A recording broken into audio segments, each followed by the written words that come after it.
Hi guys, and welcome to this webinar. Probably going to be the first of many. I'd really like to thank everyone who's joining us today from far and wide across the African continent. Some really exciting content that we're going to be listening to today. I am Diasha Sukdu and I head up the streaming and content business at Global Access. I also sit as a director on the African IABC board, and I'd like to use 2 minutes to tell you very quickly about what we do. So, if you're a communicator in business, then the IABC is the perfect forum for you. It's a place for communicators to learn, to connect, and to grow. So I joined IABC at the beginning of last year, and I found that it has a wealth of information, great resources and content, and more importantly, an opportunity for me to connect with like-minded individuals. So if you want to find out more about becoming a member of the IABC, please visit www.iabc.com, or you can send us an email at info@iabc.co.za. And today we're in the Global Access studios, and Global Access is about helping large organizations engage with their internal and external stakeholders using the best content on the best platforms. So everything from content and streaming to digital signage and IPTV, we probably have a solution that can help you engage your audience and help you achieve your communication objectives. If you'd like to find out more about us, you can visit www.globalaccess.co.za. So now I'm going to hand you over to Daniel, but first a quick introduction, and I wanted to make sure I got it right. So Daniel is the owner and founder of MCC Consulting. He's also a former director of the IABC's International Executive Board and has served 2 terms as chairperson of the Africa Board. Daniel has 16 years of experience in business communication and has worked across multiple industries in numerous African countries, as well as in the Middle East, the US, Europe, and Asia Pacific. He specializes in strategic reputation management, crisis communication, research, and skills development for practitioners and business leaders for a global client base. So let's hear from Daniel on the subject of change communication.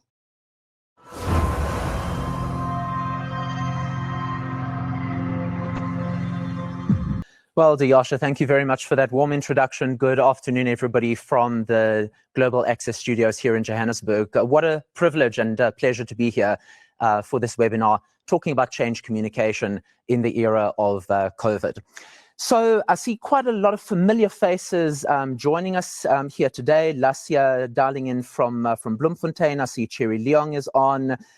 We've got some people joining us, our colleagues from across the continent dialing in from Nigeria. Amanda, welcome. Really, really nice to see everybody in this virtual format where we have an opportunity to engage and talk about strategic communication, something that's very close to our hearts, something that we've been working on over the last couple of months in the era of COVID. And today it gives me a great pleasure to share some interesting anecdotes, case studies, examples, and some very interesting discussion points around change communication, but with a slightly different lens. So we'll incorporate a couple of questions as they come through. Any questions that you do have, we'd love to take them. Please use the opportunity to post your questions online. We'll also have a poll coming up a little bit later where we'll also have an opportunity to engage. So I hope we're going to have quite an interesting, exciting, and informative session. But once again, thank you for joining us for this afternoon's session. So as we said, change communication in the era of COVID. And I think one of the things about change communication is that it's all about disruption. When we talk about disruption, and today's conversation is very much going to be in the realm of change communication, but with the intersection point of crisis communication. Now, historically, good change communication is all about timely, consistent information, usually with enough time to put together a robust change communication plan to navigate people through change, introduce new ideas, new concepts, engage with people, give managers toolkits, FAQs, briefing documents, socialize whatever change is coming with change champions, give them the information that they need, champion change readiness in the business. But what happens if we don't have the time to do all of these things? What happens if we find ourselves in a world where the physical implementation is running so far ahead of the communication, the change, the BA, the business analytics process, that we're in an environment where we need to communicate almost as something is happening, sometimes even after it's happened, simply by nature of the way in which the change has taken place. And this is really where we need to shift our thinking from classic change communication and what comes with it, and find ourselves in a very dynamic environment where we need to engage in a more agile, different way, where we have to look at agile versus waterfall, where we need to get comfortable with discomfort and all the change that comes with that. Now, obviously, this topic is very broad, and it looks at strategic communication, it looks at internal reputation management, stakeholder communication to external stakeholders, crisis communication. But today I'm going to ring fence the conversation to some of the change communication elements that I think are going to be most topical in the conversation that we're having. So as you saw on the slide just now, I'm going to ask you to think back to that and think about change communication as an intersection point with crisis communication, where the crisis drives the tactical communication developments, but we overlay this with data-driven insights that together we're able to communicate the value of communication to C-suite, to executives. And through our crisis communication approach, in the early days of COVID-19, we're able to influence key decisions that the business is taking. So not only is communication running with the tactical communication, but we're actually in an environment where we are advising business. We're advising the risk functions, the change communication or the change management functions, the ops teams on some of the tactical execution elements that they need to be looking at. So not just taking the instruction, but actually driving the message, which I think is a very, very powerful opportunity. Now, we probably can't do it justice in 45 minutes, but we'll try and touch the surface of the strategic conversation and hopefully keep the conversation going online after this engagement. So, Dayasha, thank you very much for the warm introduction. I'm not going to spend too much time going through my resume and reintroducing myself. I would just like to sort of reinforce one of the things that you mentioned, which is that I've had the privilege of being involved with the IBC for many, many years, and it really is wonderful to be part of an opportunity like this to engage with people in a virtual environment.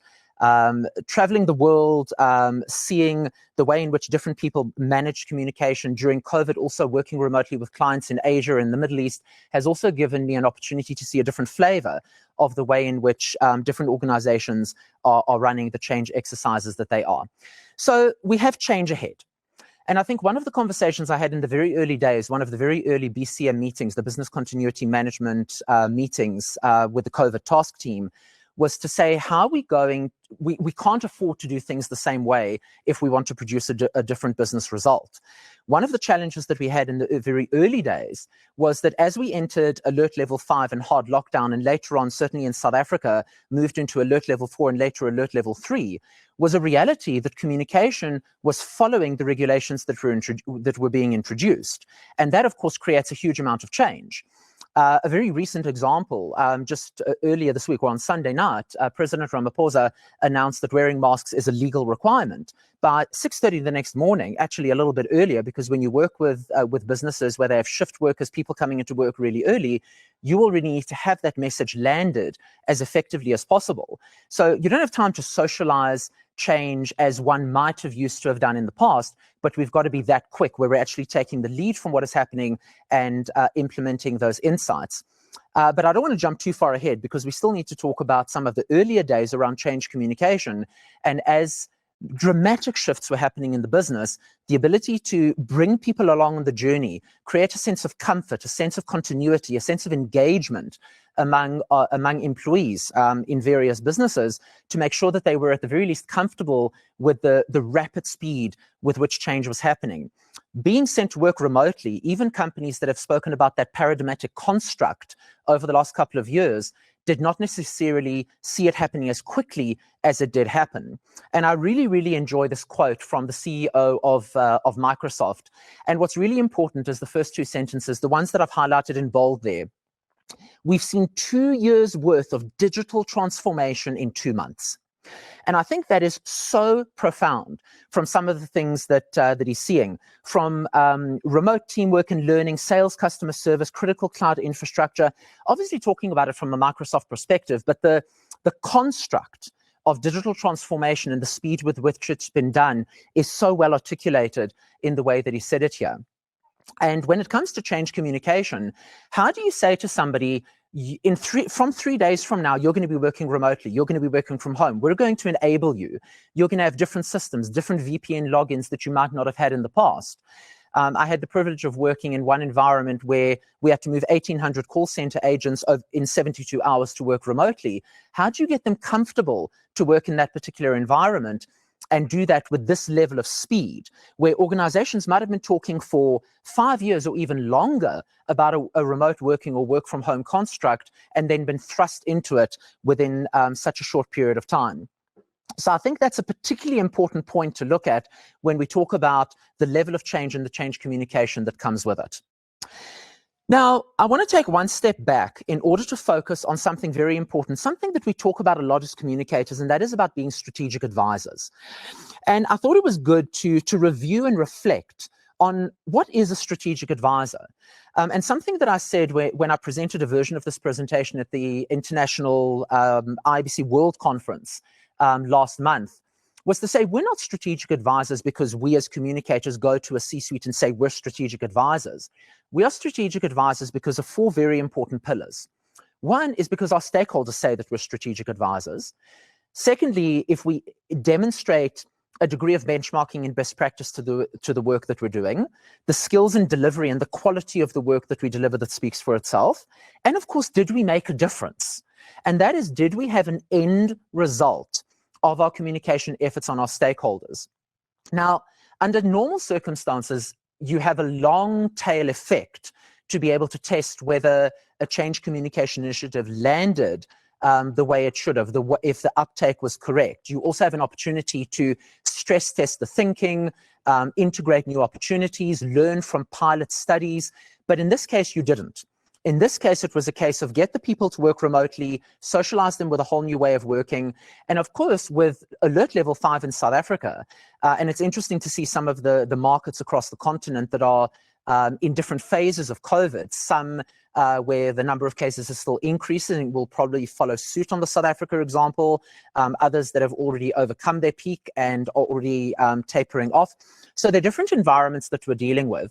But at the end of the day, were we able to demonstrate an end result, and were stakeholders comfortable with the change that we did?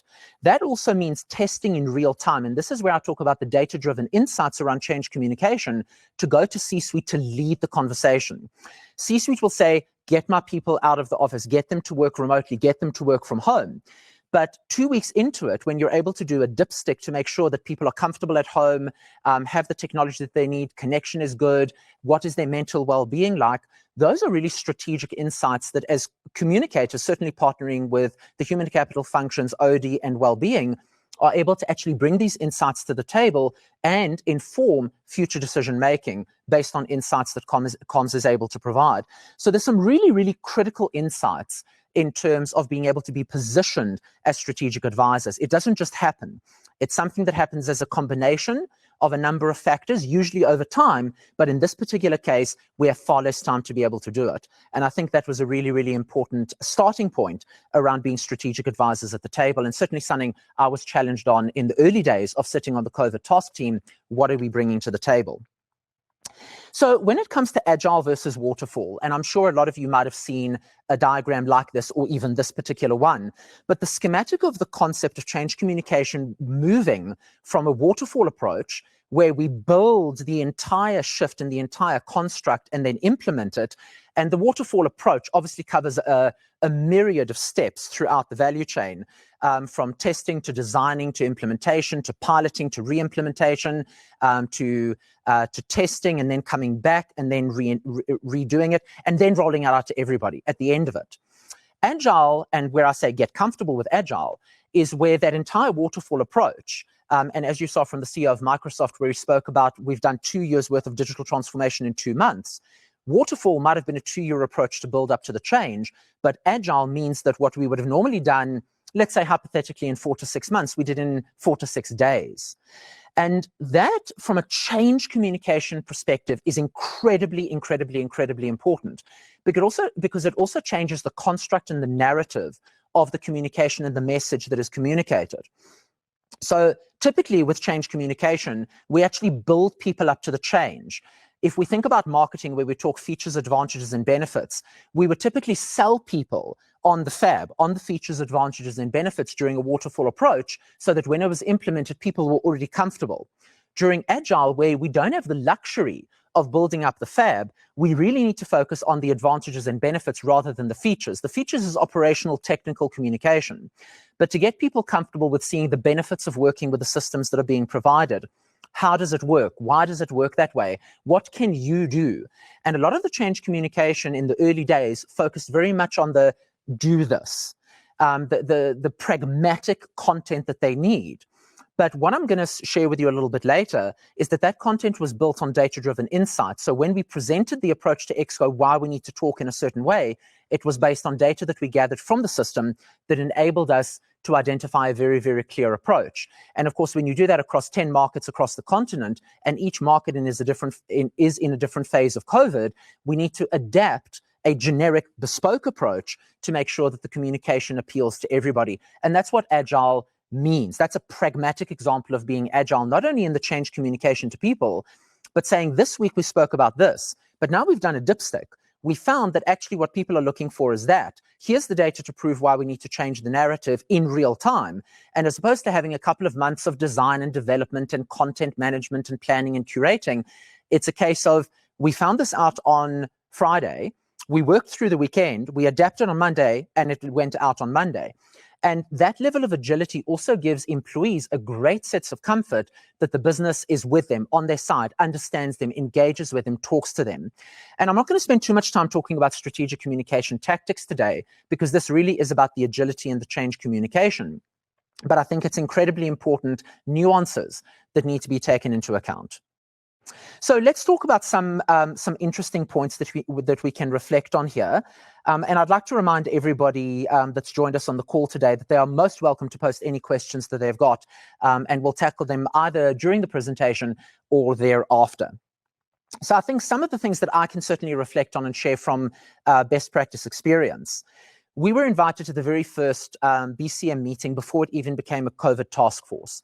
So comms had a seat at the table making the decisions, even guiding the decisions and advising what we would recommend in order to keep people engaged in real time. And that is about enablement and an advisory capacity. It's not only taking the direction, saying, we need to do this, therefore you will communicate that, but it's rather us as communicators saying, we believe that this is what we need to communicate for these reasons to change the business, and sometimes even have uncomfortable conversations with risk compliance, the change team, IT, ops, in order to engage in constructive, rich dialogue to drive conversations.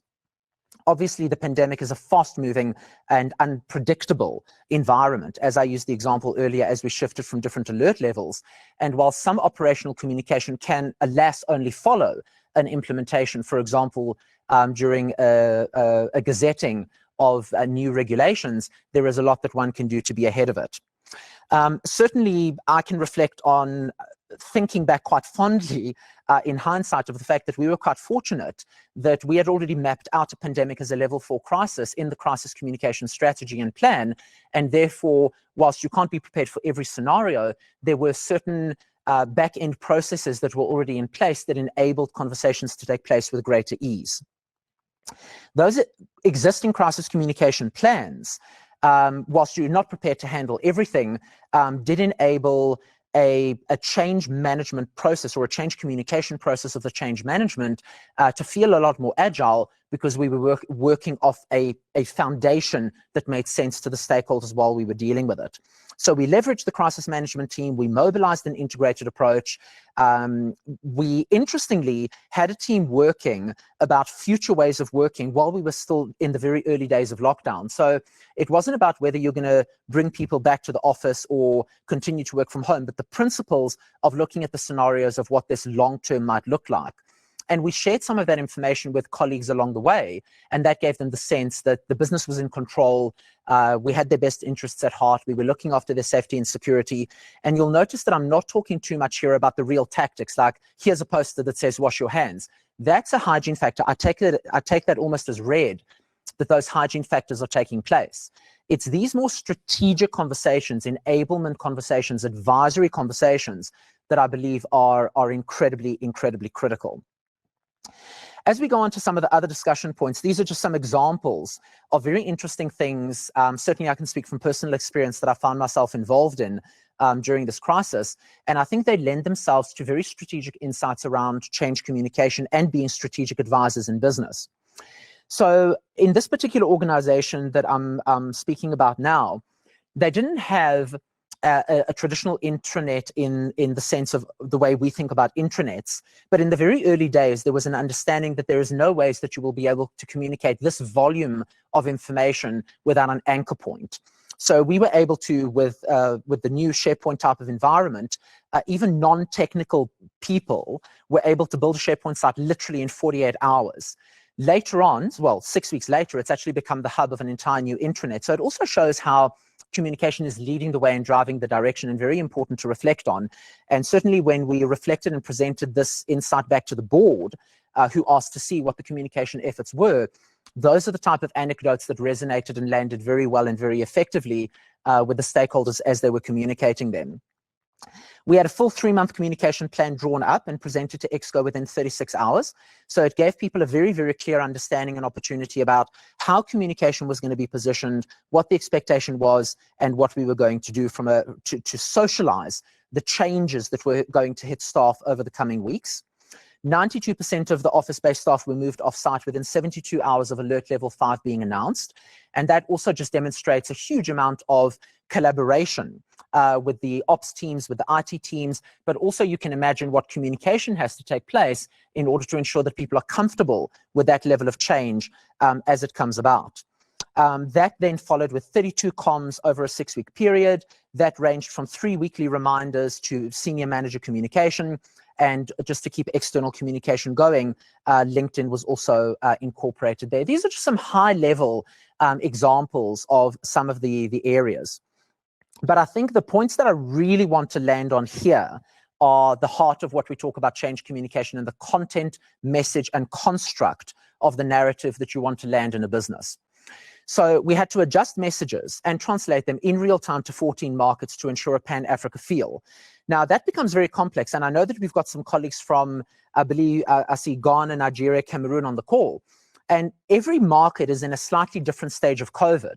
So to have one generic message is all very well and good to land an overarching corporate narrative in relation to COVID and what the developments are.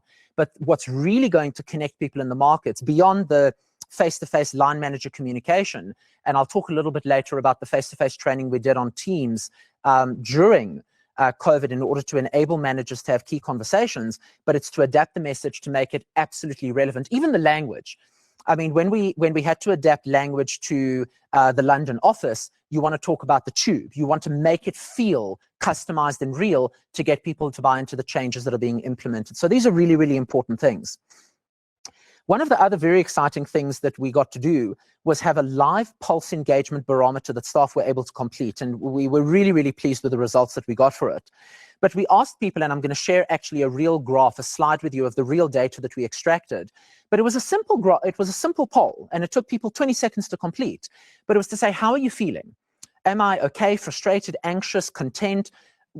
What's going on in my mind today? And we ran that on a rolling weekly basis over, well, it's still going on, quite frankly. And what it enables you to do is understand the sentiment in the business in real time and adjust the change messages to what's happening in the organization as we're actually going through it. I think what happens with a lot of communication is, and understandably, the senior leadership want to portray an extremely positive picture. It's always positive, sometimes overly positive, and it actually misses the mark in terms of people feeling that it's actually relevant to them. They read it and they go, I'm not experiencing this paradigmatic shift that's being spoken about. My perceptual map is different to the way they're positioning the content, and it doesn't land as well. So when you can adapt the language based on people's feelings, or if knowing that people are particularly confused, use a narrative that repositions information, If people are feeling okay, reinforce the safety and hygiene. If people are feeling anxious, what can we do to put their minds at rest? These are really important things to shift the way in which we have these particular conversations. So all of this information really helps in real time to both guide executives and C-suite into what's happening in the business, and we recommend that we do X, Y, and Z, but also to have meaningful engagements and conversations with employees to ensure that they engage. And when you're talking 20, 30, 40,000 employees that you need to connect with, it's really important that we understand what the sentiment overall is. So I think that's very positive overall. And then finally, and this is one that I'm going to speak about a little bit later because I think it's extremely, extremely important. We had an opportunity to run a full employee engagement survey, and we were given 7 days from the brief until we rolled it out. Now, we do have a poll that we're going to put on for you just now, asking if you or in your organization have had an opportunity to run an engagement survey during COVID to extract data-driven insights to make insight-based decisions around how people are feeling working remotely. And I'll talk a little bit more about that later. But literally, it just also, again, from a change point of view, very large employee engagement surveys typically take a couple of months to construct, to build excitement for, get the relevant sign-offs within the business, whether it's the IT committee or the cloud committee or the data security committees. It takes time. Let alone speaking and engaging with human capital, with organizational development. But in this particular case, from the day that the decision was taken to do it until the day it landed, including all consultations, it was less than a week. And that's really important because it gives the business a sense that what they're doing is working with real insights that are relevant today. And that landed a huge amount of credibility in that it's very difficult to argue with data. And that's a very powerful tool for communicators to be able to engage in those type of conversations. So I think that's really, really important. As we move forward, I think there's also something else, and some of you might be familiar with this, which is what's important to employees. This is the Roger Dupree model. I think what people really want to know is, what is their job? How are they doing? Does anyone care? How's my unit or my team doing? Where are we going and how can I help? Now, when you're able to get real data coming out of the system, I can find out very quickly how they're doing and how they're feeling. I can find out how teams are feeling, how divisions are feeling, how brands are feeling, how departments are feeling, and then guide managers to have the relevant conversations with their teams, which I think is absolutely critical in order to do that. And then I think it's guiding managers and giving them the tools to enable them to have regular check-ins, regular conversations with their teams, but not generic conversations, generic bespoke conversations. And there's a big difference there. So a generic conversation would be, we're in a pandemic, tell everybody we've got everything in hand. That's a generic approach. And I think that would be a good corporate narrative. But there has to be one narrative that sits below that, which is, I acknowledge that in this team, there are X, Y, and Z concerns, or we know that this is of particular concern. How do we address it? That can be done in a Teams meeting, in a Zoom meeting, in a live broadcast, in a town hall. It can be done in any number of tactical environments, but it's about having the conversation and enabling the conversation, which is critical. Is there any meaning to what I do? You all know, and I certainly don't need to preach to the converted around the incredible Zoom fatigue or just video conferencing fatigue that people are experiencing at the moment. And people need to feel that they've still got meaning. There was a fascinating article from Harvard Business Review about 2 weeks ago talking about the sense of paranoia and insecurity that a lot of people have, not having daily face-to-face contact with their team managers or team leaders. And then, of course, is anyone tracking my progress? How am I doing and what is the feedback? And this is all very important from a conceptual construct perspective around change communication. From there, it goes into listening. And I think that becomes very important. And while we reflect on listening and hearing, I just want to tackle Joe's question. I think it's very interesting. I personally have experienced the lack of clarity with regard to where a communicator's role begins and ends, particularly in fast-moving crises. Have you had any challenges with these type of gray areas? And if so, how have you dealt with them? Joe, brilliant question. I think it's probably a question that a lot of people have and probably that a lot of communicators do experience. I think one of the things that I can suggest is during a crisis, there is a blurring of the lines between what does comms do, what does the change team do, what does human capital do, at what point do we sit at a COVID task team meeting or a BCM meeting, at what point do we take instruction from the BCM committee and execute the communication. So I suppose one of the things that I would probably ask, and even as a challenging question, is in your organization communication seen as a strategic advisor or a tactical enabler? Neither are right or wrong or good or bad. It's just a very important question to reflect on, because in my experience, what I've seen is in organizations where communication is largely seen as a tactical enabler and can be amazing work that's done, but nonetheless a tactical enabler. In other words, ops, risk, IT, whoever makes the decision, we take the decision, we're informed of what the decision is, and then we go away and come up with communication plans. That's tactical, and that's where a lot of the gray areas sit, because we want to say something more into it, but we're not quite at that strategic advisor where you're already sitting at the table where that decision is being made, influencing the decision to take it back into the tactical planning. So I think to eliminate the gray areas, it's very important to be positioned in advance as the strategic enabler. So in this particular organization that I'm anecdotally referring to here, we had written this crisis communication strategy previously. We had stress tested it with the BCM committee. We were an integral part of the way in which they landed messages and the way in which they engaged. So it made perfect sense to say that because the crisis communication strategy was mapped out by us in collaboration with EXCO, was signed off by them, stress tested by them, simulated by them, and in it is a very clear definition of roles and responsibilities. Nobody ever questioned who should sit at the table because it was already mapped out and agreed. And in fact, it was communication that largely laid out the crisis communication plan that was integrated into the crisis management strategy. So that's really important. So I think a lot of early legwork needs to be done. The second part to that, which I think is equally important, is to be seen as a strategic advisor. One of the strongest tools that I've found is data and insights. And what I've found is that even as a strategic advisor, when you sit at EXCO, your views can be challenged because obviously risk is looking at it with a risk lens, fraud is looking at it with a conduct lens, IT is looking at it with an enablement lens, and so on and so forth. But when you sit with data at the table, and you can say, I ran a survey and 50% of our business, 10,000 employees responded, and this is what they have said they feel about. You don't actually get challenged as much because we're not here to debate the clinical data. The data is telling us that this is what people have said, but it enables you to position proactively what you believe we need to communicate. In other words, instead of IT saying you will communicate this to work remotely, we're giving pushback and saying the data says that whilst we need to speak operationally about this, employees feel like that. And this is the message we want to change. Or one step further, and I found myself actually giving guidance and advice and support to IT with a work from home environment, actually going to them saying, whilst you've done this, the data is saying this, may I recommend that?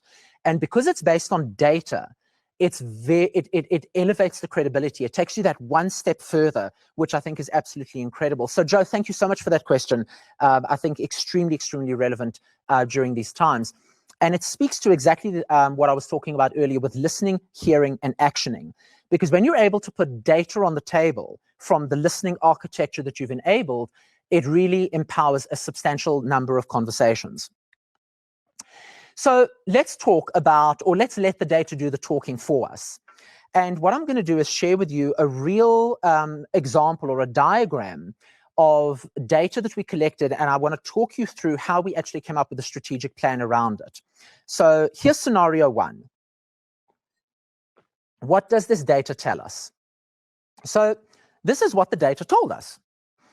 We asked people, we said it's voluntary to complete. This is actual data as of the end of May 2020. And the question was, how are you feeling today? That's it. And we gave people a rolling opportunity to respond. So we looked at the different weeks. That I took a 4-week window at a time. Obviously, there's now 12 weeks of data to look at. But are you comfortable? Are you content? Are you okay? Are you frustrated? Are you anxious? Are you confused? And you could choose any of those. How do I feel? And it gives you a sense of insight. Now, to the point around how we engage with people that feel in a different way. And please bear in mind that different people in the organization have a different lens through which they see the world.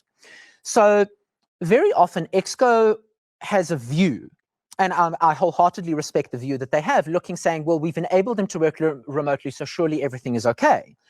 But when you're saying, I'm okay, but I'm actually really frustrated with the situation because of something that we might not have thought about. And I'll talk a little bit more about the qualitative insights just now. But what you'll see here, the red line is very interesting, as is the blue logarithmic comfortable moving line. So you'll see that so first of all, more and more people answered as the weeks went by, which was fantastic. But what you're seeing here is an incremental increase over 4 years of people feeling frustrated. Now, when I originally presented this data to the executive committee, they couldn't understand why people were frustrated. So people are working remotely. We've enabled, we've done all of the things that we've done. What was really good for communication was to see how low confused was. I mean, out of 3,000 people, 51 said they're confused. So clearly the communication was landing, which again gets you that credibility of voice. So the concept of being frustrated means what? It doesn't mean that you don't have the tools that we gave you. That's one lens of enablement.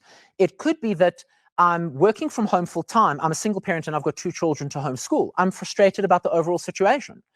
Now, when you start interrogating that insight, you now start looking into the realm of how do you manage people's change journey from a messaging and communication perspective in real time. This is different to a project change communication. I see that people are frustrated. I need to manage that change of mindset virtually instantly.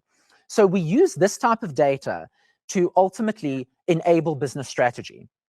So we look at what the data tells us, we look at what it means, and then we look at ways to enable business to shift the dial on some of those concerns. Now, what you didn't see on the previous slide was that as we went into weeks 5, 6, 7, and 8, frustration came down. Why did it come down? Because we managed the perceptions through a parallel process of working with the HCBPs, the Human Capital Business Partners, who were interrogating in the business, why might you be feeling that way? And a lot of it had to do with parenting and relationships during the lockdown.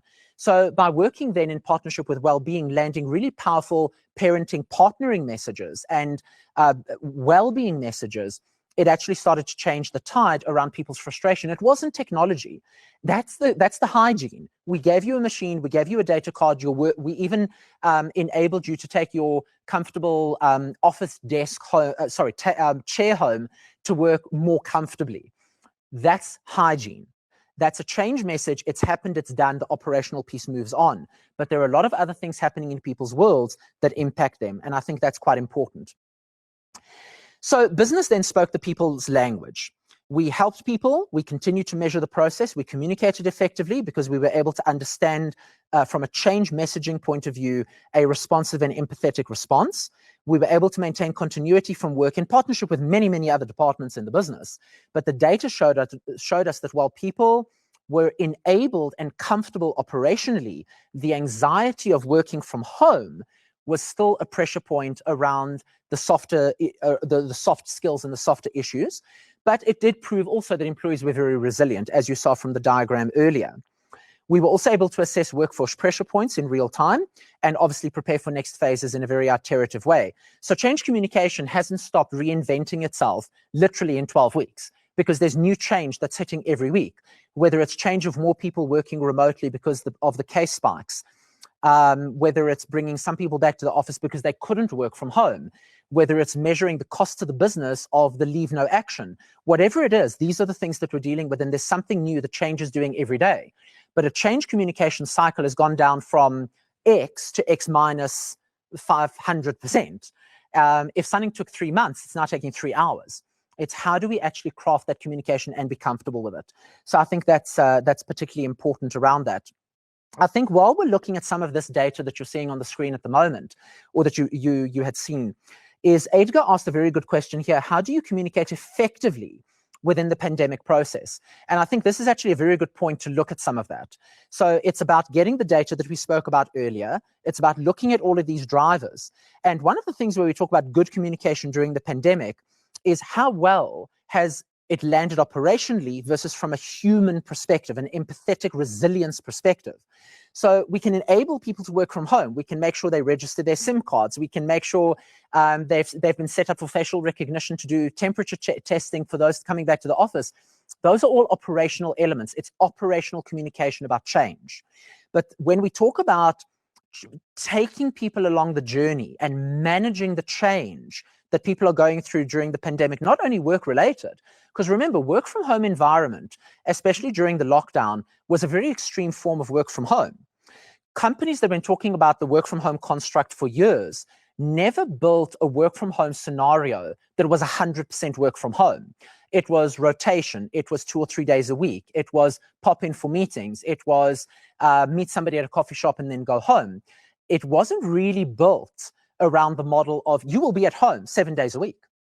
And so these are the type of conversations that we had to shift very quickly from talking procedurally and operationally to human. And you've heard people talk more about human-to-human communication.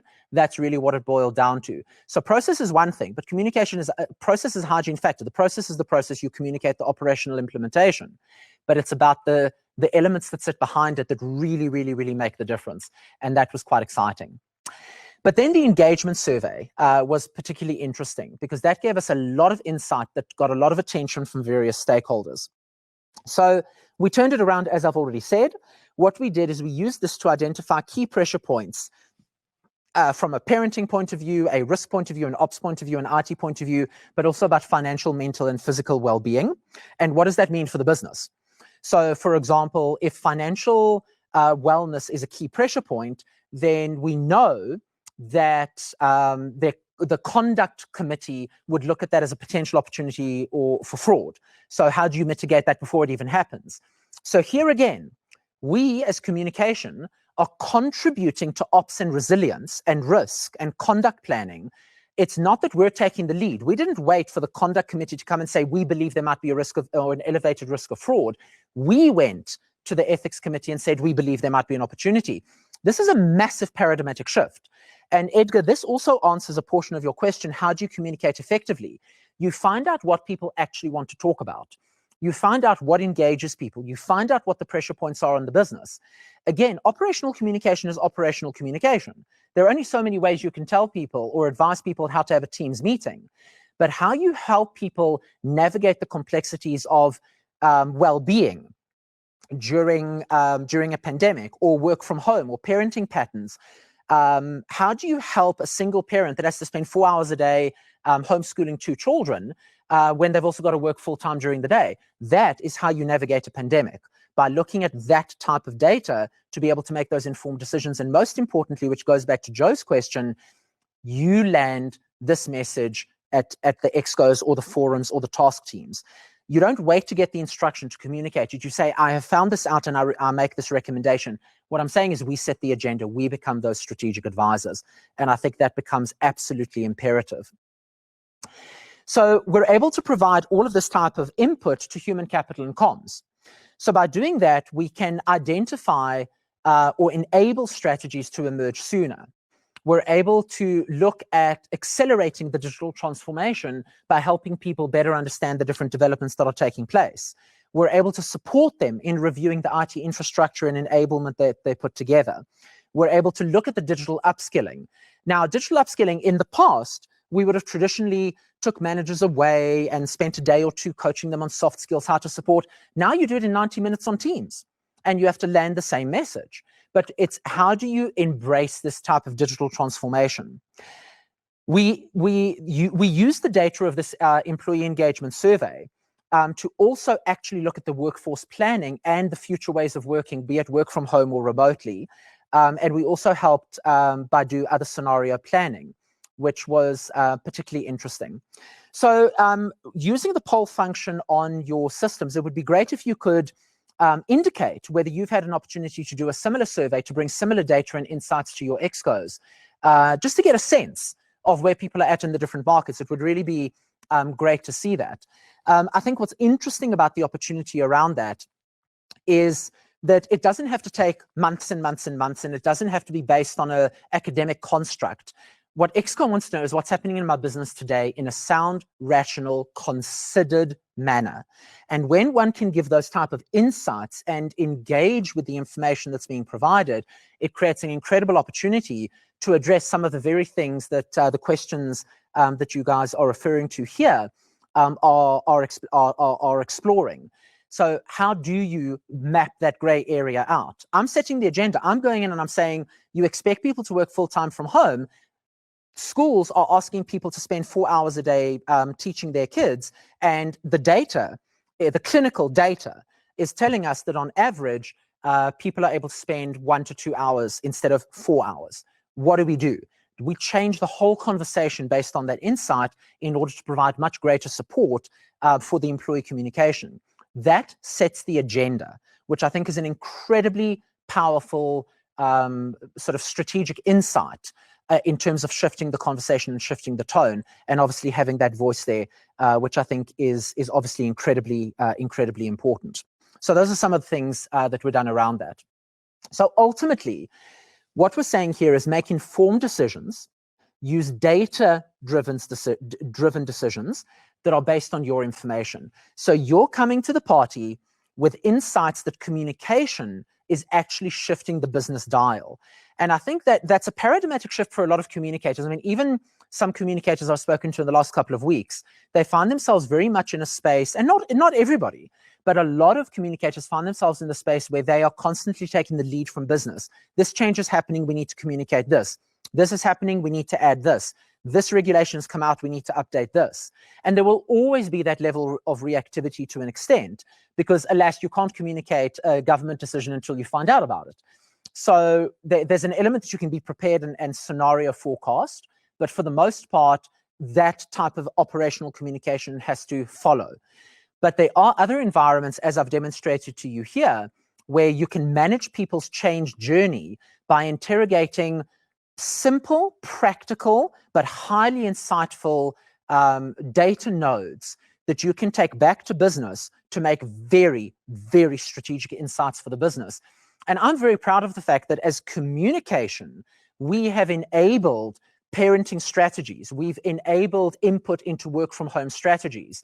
We are looking at, do we need to shift furniture from an office to a home? Not everybody works from a home office. They work from a dining room table, from a bedroom, from all sorts of environments. And one needs to take that into account. But by using this type of data, we're going back and leading the conversation. We're setting the agenda. I mean, I can't tell you the number of times in the last couple of weeks even that I've said, can we add this item on the agenda? Because it's something that we found that we would like to table for conversation. And it's bold, but it's constructive, it's considered. Nobody challenges the data because it's clinical data, but it enables comms to make highly informed decisions about communication processes. So that's what I mean by making informed, data-driven decisions that are based on our information, control the narrative and enable that narrative, which I think is amazing. In the last few minutes that we've got, I'd like to summarize some of the things that I've certainly reflected on. There's no doubt that this was a unique environment. Crisis communication has a long tail effect on change communication. But even the change communication around well-being was a fascinating driver. And I'll talk to that just now. But the speed with which we had to make sound and considered decisions has a huge impact on our credibility. It costs us a lot in our credibility and weighting as strategic advisors to make the wrong recommendation. So as much as I'm talking about this, it took a long time to get this level of trust and to be able to even put on the table that we want to run an exercise like this to make these decisions. We also contributed to the long-term aspirations of the work from home environment from a premises, which I've spoken to, and leading the conversations. Now, those of you that wellness or well-being in your organizations will know facts like financial pressure on financial well-being among males is the #1 cause of male suicide. Now, that means there's a long tail effect between financial wellness and mental wellness. And they don't always manifest at the same time. Somebody could rate themselves very highly on very high in financial wellness, that it's a great concern, very low on mental wellness, saying it's not a pressure point for them. But we know that the fact that it's a high pressure point on financial wellness, it will become a pressure point down the line on mental well-being. And if you're male, that could potentially even indicate depression and suicide. That is a communication conversation. We as communicators understand this clinical medical data to enable a robust conversation that informs rich data in terms of the conversation. One has to adopt a blended model, and that speaks to the efficiency Ed was referring to around communication processes. We had to obviously add additional communication to vulnerable employees, which also happens through the disability declarations. They do need more support, and that needs to be provided. We have to be transparent and talk to people through change, not talk at them through change. And that makes a big difference in the narrative. And to hold line managers accountable that this is their role to communicate. I don't want to talk too academically, but I think we as communicators recognize that there are multiple roles that we play in communication. So communication drives awareness and changing of perceptions, but it's the managers and the leadership that ultimately shift behavior. We might support the leaders through toolkits and training on soft skills, but we need to understand communication and engagement. They are two different things, connected, but we need to understand the value chain. And then obviously I've already mentioned the element where we speak about fraud and the long tail effect around giving that insight. So I think that there's one thing that I really wanted to share with you today is talking about communication as an enabler. And we need to lead from the front. I think it's so critically important that communication is seen as strategic advisors. They are seen as enablers of processes, and that we are seen as leaders and leading from the front, having the courageous conversations to put critical data nodes on the table to say we need to discuss these points and then lead the conversation based on that. And I think that becomes an incredibly important point around change communication, to change from being reactive to change to actually driving and controlling and managing and owning the change process. But that's really what it's about. It's about being enablers, trusted advisors, and leading from the front. And that, in a nutshell, is some of the case studies and examples and conversations that I was hoping that we would have an opportunity to share with you today during the course of the conversation that we've had. In the couple of minutes now, I'm just going to reflect back at some of the comments that were made in the chat. I did focus on some of the questions. So Joe, I'm glad that feedback landed well. Yemi, the opportunity, absolutely great. I absolutely agree that we are really stretching the boundaries where it's really, we can do this without leaving the office. As Amanda is saying, this really is about technology. So before I forget, also just a big thank you to Global Access for hosting me in this wonderful studio and being able to bring this conversation. Tanya, always wonderful to hear from you. I'm humbled. It means a lot coming from you to say what you said in the chat about having me on stage. But it is wonderful to know that you're out there. I do miss our catch-ups, but I'm sure down the line we'll be able to do that. Even if it's a virtual coffee, we certainly need to have that catch-up. So guys, barring anything else that has come through here, I do see from the poll, before I forget, that not everybody has had an opportunity to indeed engage with engagement surveys in their businesses. I think it's definitely an amazing opportunity to potentially consider. It's certainly not too late. I think one thing that we're certainly realizing as part of our discussions at the moment is that this is the new normal. And the sooner that this is normalized, understanding that this is the way we're going to be working for a long time, the better for a lot of organizations and for communicators. And I think there's a wonderful opportunity to engage with businesses about key insights. Would love to hear from you about that and those opportunities there to really be able to support business. Edgar, absolute pleasure. Thank you very much for the question. Joe, absolute pleasure as well. Guys, if there is nothing else on that note, I know I've run over by a few minutes, but I'd just like to say thank you very much for spending this IBC Africa webinar afternoon with us and with Global Access. It's been an absolute pleasure hosting you, and I hope that we're able to connect in the physical and virtual world in the not too distant future. Have a wonderful day further and stay safe.